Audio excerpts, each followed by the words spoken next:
A'udzubillahi minasyaitonirrajim. Bismillahirrahmanirrahim.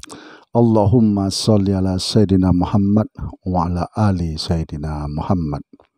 A'udzubillahi minasyaitonirrajim. Bismillahirrahmanirrahim.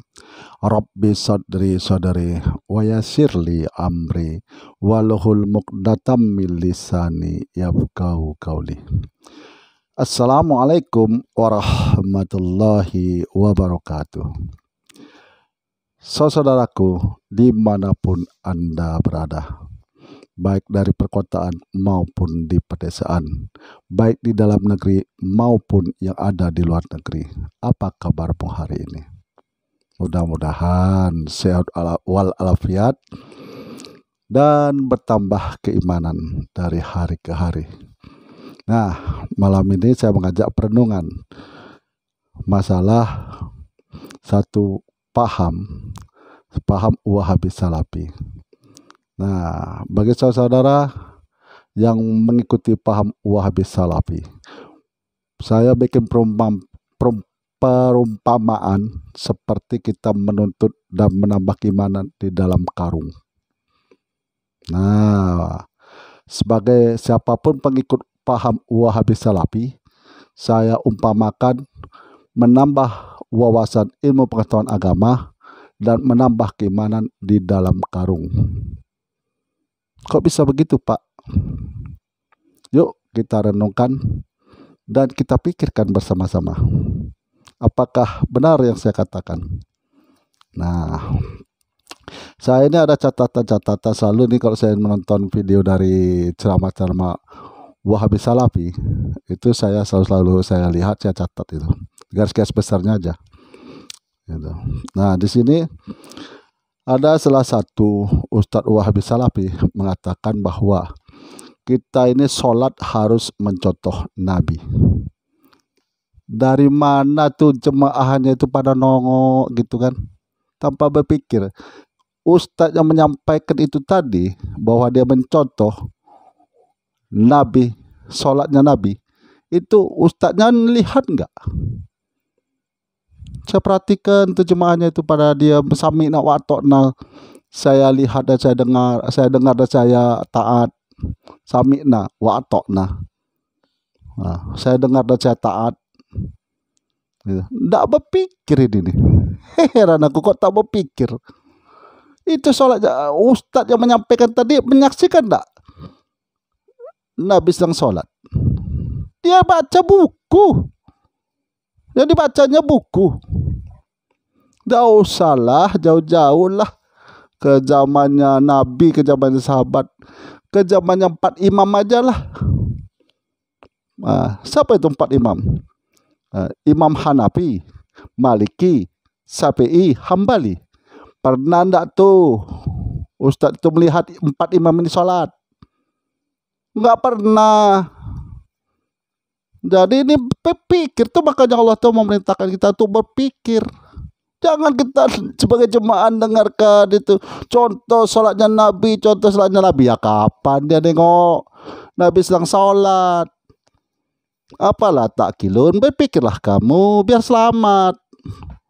Nah, yang kedua, itu mereka mengatakan bahwa Allah itu bersama di ars berdasarkan surat Al-Taha. Nah, satu surah yang dia pegang, surah At-Taha. Jadi bahwa di dalam Al-Quran, di dalam firman-firman Allah, Allah sudah menyatakan semua di mana dia berada. Kalau dia nyerangkum itu di otak berbuih, seperti kita mau masak nasi, meletup-letup tuh airnya itu, mendidih, ditangkat itu tutup itu. Nah, saya ambil contoh itu di dalam surah Qaf. Dalam surah Qaf itu Allah berfirman, dan kami lebih dekat kepadanya daripada urat lehernya. Tuh pahami itu. Kami lebih dekat kepadanya daripada kedua urat lehernya, daripada urat lehernya. Nah, saya ulangi, kami lebih dekat kepadanya daripada urat lehernya. Terdapat di surah Qaf. Tuh, pahami.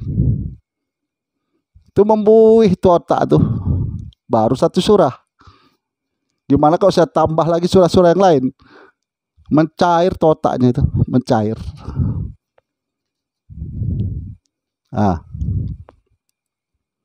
Dia satu surah yang dia bawanya di surah At-Taha.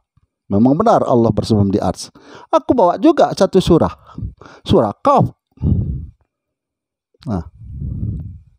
Di situ Allah nyatakan juga keberadaan dia, gitu. Dan kami lebih dekat kepadanya daripada urat lehernya. Tuh membuih tuh otak, bisa hampir turun tuh, hampir tuh. Jadi pesong. Gitu. Satu surah, belum lagi saya tambah surah-surah yang lain. Gitu. Nah, di dalam Al-Quran Allah sudah menyatakan keberadaan dia di ars, lebih dekat dari urat leher, lebih dekat daripada urat nadi. Nah, kalau diambil itu pesong itu, bisa hampir turun itu, turun hampir tuh, gitu. Mau coba-coba dia mengkaji keberadaan Allah, mengkaji tanpa pemahaman. Nah, itu masalah dia mengatakan Allah itu bersama di ars. Dia memakai satu surah At-Taha. Aku balas, saya pakai juga surat Qaf. Saya pakai dua satu surat Qaf. Allah lebih dekat daripada urat leher. Tuh kerenungkan tuh, kalau nak pesong otakmu. Nah, ini lagi nih, ada lagi nih. Bid'ah merusak kemurnian Islam. Bid'ah merusak kemurnian Islam. Oke lah kalau begitu. Bid'ah ini bersumber dari mana? Dari membaca. Membaca apa? Hadis. Membaca hadis. Setelah dia membaca hadis, tentu dia mengetahui. Setelah dia mengetahui, baru dia mengeluarkan pendapat. Nah, inilah pendapat dia yang membid'ahkan tahlilan,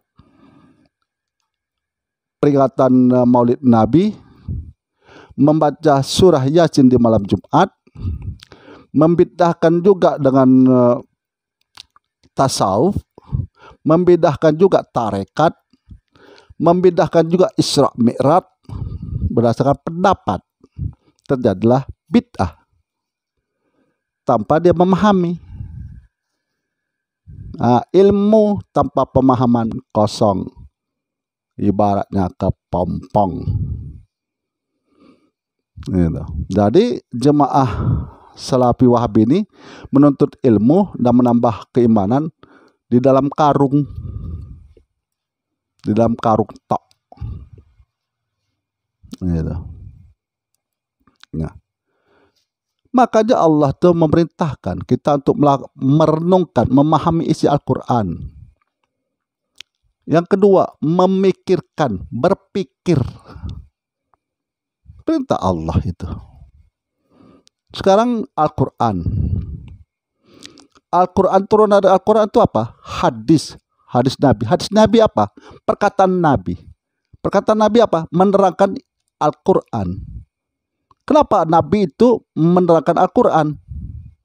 Biar kita tuh paham, bukan hanya sekedar tahu. Makanya pemahaman para sahabat itu sama dengan pemahaman Nabi, karena mereka menyaksikan langsung, melihat langsung, mencatat langsung. Kalau kita ini hasil catatan mereka nya. Ilmu yang kita dapat ini. Jadi mau menuntut ilmu menambah iman di dalam karung, mau nggak? Kalau mau ikut tuh. Aku sedang mengingatkan, lubang kubur disediakan untuk dirimu, batu nisan disediakan untuk dirimu, ditulis untuk nama dirimu. Nah, ada satu kisah nih, kisah nyata, kawanku sendiri sudah meninggal dunia almarhum dah. Jadi ibu-ibu perempuan. Ya saya terangkan sedikit kan. Jadi, Bu, andai kata datang ajal kepada ibu, ibu akan dimasukkan ke dalam kubur sendirian. Ibu enak tidur di kasur, pakai lampu, Sekarang ibu tidur di dalam tanah, tak ada lampu, tak ada kawan. Gimana? Langsung dijawabnya ngeri gitu. Ih, ngeri bang gitu. Ngeri bang gitu. Lah, ngeri harus dilalui. Kalau ngeri kita harus tahu mengatasi ngeri tadi supaya jangan ngeri. Cuma saya tidak kupas tuntas kan, tidak mungkin kan. Karena Nabi melarang. Jangan kau sampaikan. Apakah engkau akan membuat orang ini telah beriman dari kafir kembali? Jadi ada hal tertentu yang kita sampaikan, ada hal tertentu yang tidak kita sampaikan, ya kan? Jadi kalau dia hanya membahas masalah Allah di arsnya Allah cuma satu surah. Dibawa kita pula satu surah Qaf. Allah lebih dekat daripada ulat leher. Tuh coba tuh. Dua hal yang bertolak belakang tuh. Bisa cair tuh otak kamu tuh. Itu mencoba-coba mengkaji keberadaan Allah. Nah, yang satu lagi bid'ah. Bid'ah itu sumbernya dari mana? Dari membaca buku, mengetahui, baru dia berpendapat. Gitu. Baru katanya bid'ah. Bid'ah tolalah. Bid'ah tolalah. Bid'ah tolalah. Bid'ah tolalah itu yang mana? Kalau dia sholatnya tidak menghadap kiblat.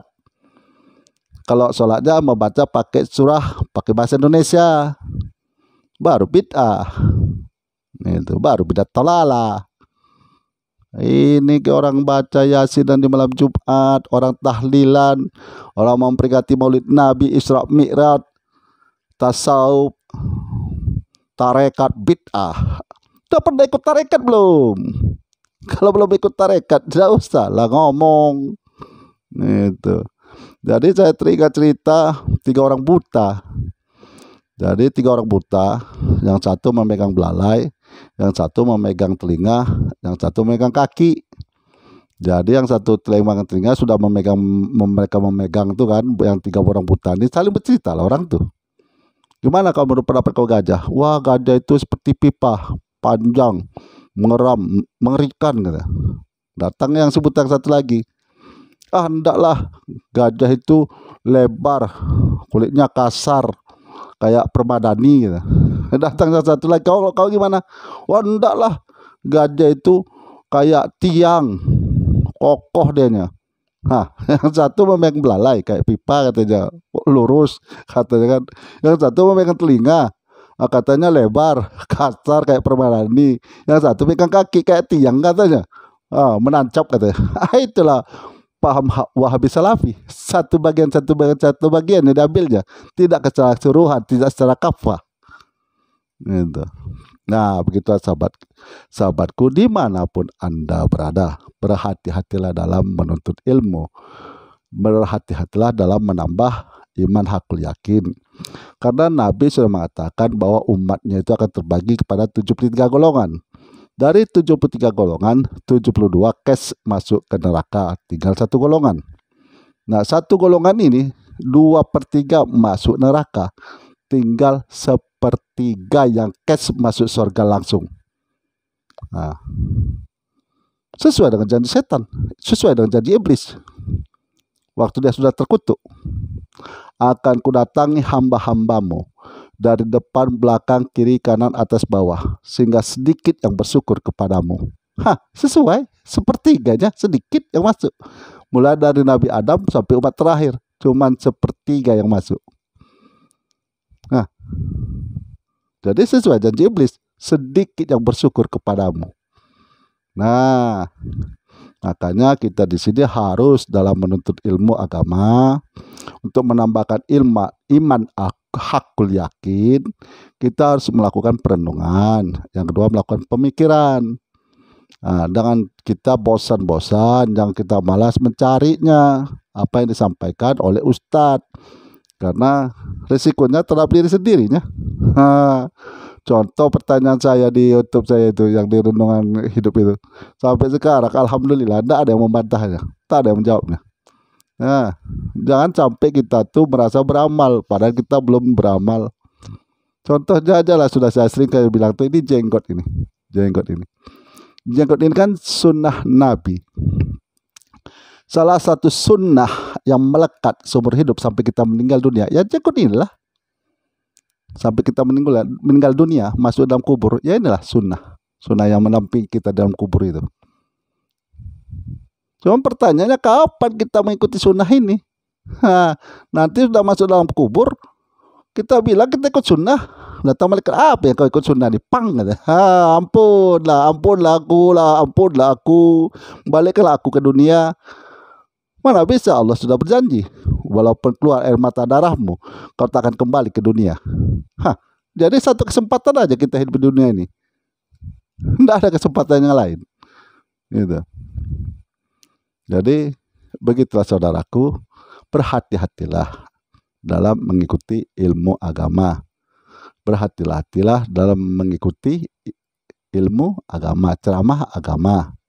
Ya kan? Jangan kita tidak menggunakan pikiran, dan jangan kita tidak melakukan perenungan.